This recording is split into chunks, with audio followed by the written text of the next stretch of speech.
what's going on? It's the Love King of Soul and R&B, Radio Raheem DeVaughn, a.k.a. Mr. Quiet Storm. And you know what it is. You know what you vibing with. It's the media sip. You dig? Oh, we have the Love King here himself. What's up? It's such an honor to meet you tonight. We're here for HBCU Honors. Everything you do is like a love letter to the culture. What does tonight mean for you? Oh man, it means everything. You know, to be here, have my name in the conversation, but to also be honored, you know, celebrating 20 years of my soul and R&B journey. I couldn't be in a better place tonight than right here at the HBCU Honors Awards. I love it. You are always cooking up something. Could you give us an exclusive of what you're working on next? I'll lead the night for tour after this, so I'll be doing a city winery run. I'm gonna be moving around the country. You know, the schedule's on the IG, the Instagram. Shout out to Cadillac Chronicles. I just did that. That's going crazy, going viral right now. Absolutely. And I currently had a #1 nighttime music show in the DMV. Yes. You know, the voice and personality of the original Quiet Storm on 96.3 WHUR. All the music of the culture that sounds like Washington. You know? With you guys as we interview some of the amazing celebrities that have been gracing the blue carpet and of course the stage as well. And we are joined by DC royalty right now, our very own Raheem DeVaughn. How you doing, Raheem? Hey, good evening. How's everybody doing? Good. We saw you open up the show doing your thing, representing Coppin State. Yeah. You went to Coppin State? I did. Okay, I see you. All right, any other HBCU grads in the building? Hey, okay. That's how we do, baby. So the first things first, I mean, you've always represented soulful experiences, soulful music, and opening up and being the opening up performer here at the HBCU Honors. Talk about how important that is, especially being on such a huge stage as that one. Oh, it was great. You know, it was a great experience. I was here last year as a presenter. You know, I was preparing for the big announcement of doing, you know, radio at HUR and taking over the Quiet Storm. So I was like super excited about that, but nervous. And here we are a year later. The show's doing very well. Just did my first year there, and to be able to come back here and be honored, you know, to open up the show, you know, to celebrate my 20-year anniversary of the Love experience, but also being in the game, you know. Yeah, it's been 20 years. It's 20 years since my first album. Man, does it feel like 20 years? It doesn't, and you know, I as somebody who doesn't have any concept of time, you know, and how I look at it as a construct. I wonder where the time went, you know, but I'm thankful to still have my name in the conversation. I say it probably in every interview because I mean it sincerely, you know, and just filled with gratitude. Yeah, absolutely. Okay, with that being said, let's go ahead and open it up to questions. Go ahead, just throw your hand up real quick. Okay, right here front row, what's your name? And let us know your outlet. Hey Raheem, it's Otamiko, and my outlet is the Culture Spill. And I just want to know, would you rather be in, the marching band, the drum line, or the step team? Ooh, that's a good one. I probably would go with the step team. Oh, wow. Okay. Love it. Thanks so much. Awesome. Okay. Lady Reds from Radio 1. Can I do it? Absolutely. Can I come up there? Yeah, is the mic on? Hello? Oh, yeah, come on up. You can. Oh, y'all can come up if you want. Y'all family. I don't know if I can get all up in this chair, but let's see. There you go. Put a That's cheek it. up in it. Yep. There you go. Here we go. Lady Reds here with 93.9 WKYS. So talk about how important it is for you, Raheem, to take Coppin State with you everywhere you go.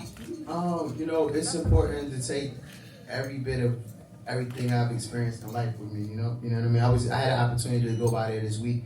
I wanted to grab some gear, you know, look the part for the performance, and the love was overwhelming. You know, I've gotten some calls about going back and performing and possibly, you know, honorary doctorate and things of that nature. So, like, yeah, so it's you know, it's part of, you know, Coppin is very special to me because that's where I like found myself and really started like jumped off the porch musically and fell in love with being a recording artist and, you know, developed as a songwriter and all the things of that nature. Well, congratulations on 20 years. We are so proud. I'm a PG girl, so you know we repping for the home team. Thank you so much. Yes, thank you, Lady Red. Of course. Looking good. Honors airs on November 30th. December 1st is World AIDS Day. what would you have to say to all the media outlets in the room about why you have chosen to use your platform to spread HIV awareness? Well, you know, for those who don't know, I have a current partnership with Gilead Sciences. I'm looking forward to 2026 and continuing that partnership to bring awareness and to advocate about the use of PrEP. You know, for those who don't know, it's a preventable medication. You can talk to your primary care doctor about that to find out whether it's good for you or good soup for you. Also to bring awareness about the statistics and how it's affecting Black women, who make up for 14% of the population, about more than half of the new cases. You know, and on average, here in the States, you got 100 people plus testing positive for HIV, you know, daily. So it's very important to me as somebody who now sits in the seat of the legendary Melvin Lindsay, you know, during the Quiet Storm, and the fact that we lost him, you know, to the fight of HIV and AIDS, and, you know, during a time where, you know, talking about your sexuality was looked upon and frowned upon as taboo or what have you. You know, I'm here to spread the word as a Black man, as a heterosexual male, in solidarity with the LGBT community, you know, that anybody is HIV possible, you know, if you don't take the time to know your status. And you know, so it's about getting the information out there. You know, I came up in a time, I'm a half a century, you know, you ain't never seen it look so good, right? I'm a 70s baby, right? But I came up during a time where there was a lot of messaging, you know, in particular, there was a lot of messaging. And you know, I think it's sad to say, but I'm pretty certain that there's some, you know, there are youth out here probably in the demographic of, you know, anywhere from 14 to 28 that may not know what HIV is and don't know that it even exists. To me, that's crazy. You know what I mean? So, you know, it's about awareness. It's simply about caring about people.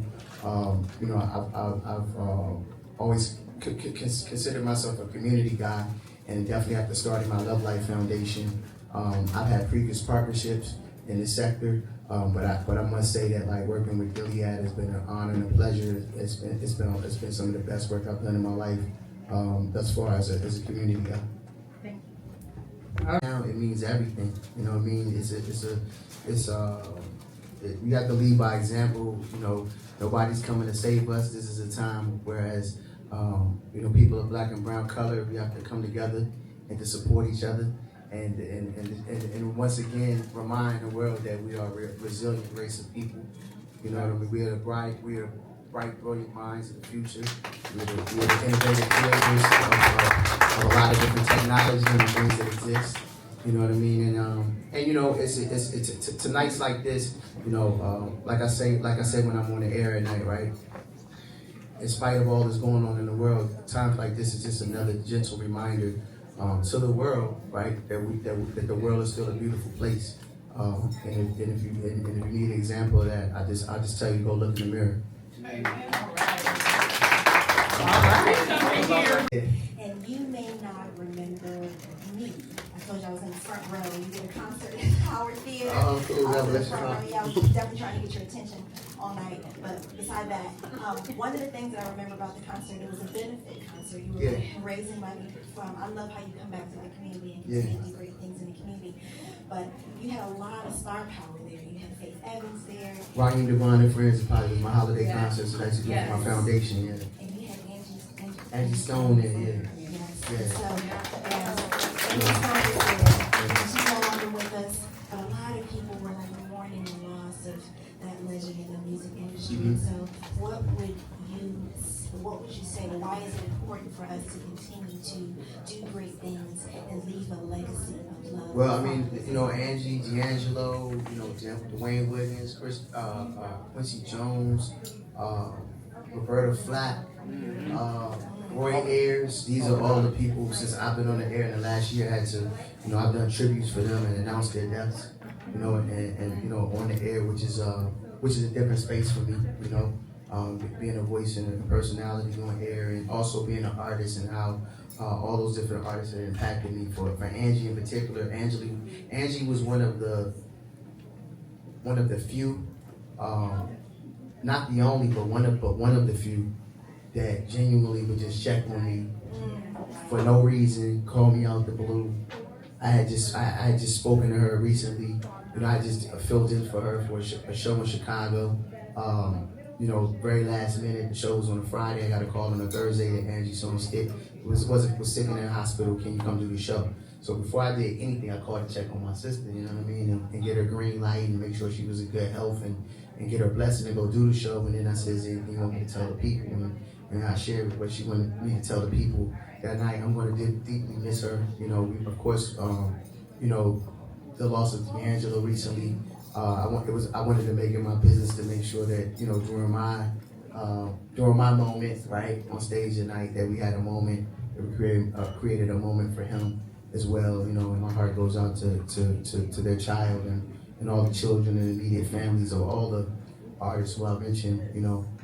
Legacy is everything, you know. Time is the one thing that we're not promising. From the moment we're all born, we run out of time. So, you know, all those artists are a prime example that, you know, when you give so much to the world and a life era to the world through your art, that they'll live forever. So, you know, they're gonna live forever. Yeah. All right. My man, I say right now, who's on my mind to pay attention to is a young man that I think he still attends Morgan State University. His name is Ronald Johnson. He's going to perform tonight. In fact, I had the opportunity to be his mentor, and I was a judge on a HBCU talent competition that happened earlier this week here at Duke Ellington School of Arts. And yeah, I was blown away. So I predict that he's going to be one of those guys, one of those artists that's going to shake things up, and then we'll be talking about 5, 10, 20 years from now, you know, the same way that folks have talked about me or Luther Vandross or, you know, just artists that are just like that dope. Did I answer your question?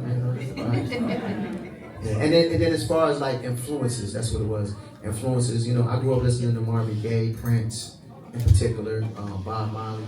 I'd say if it was 3 male artists that have had a huge influence on my artistry, it would be those 3 in particular. And then Babyface is a songwriter, Jodeci, Devontae as a producer and songwriter. Yeah, that's the name of a few. Those are probably like my heavy influences. All right.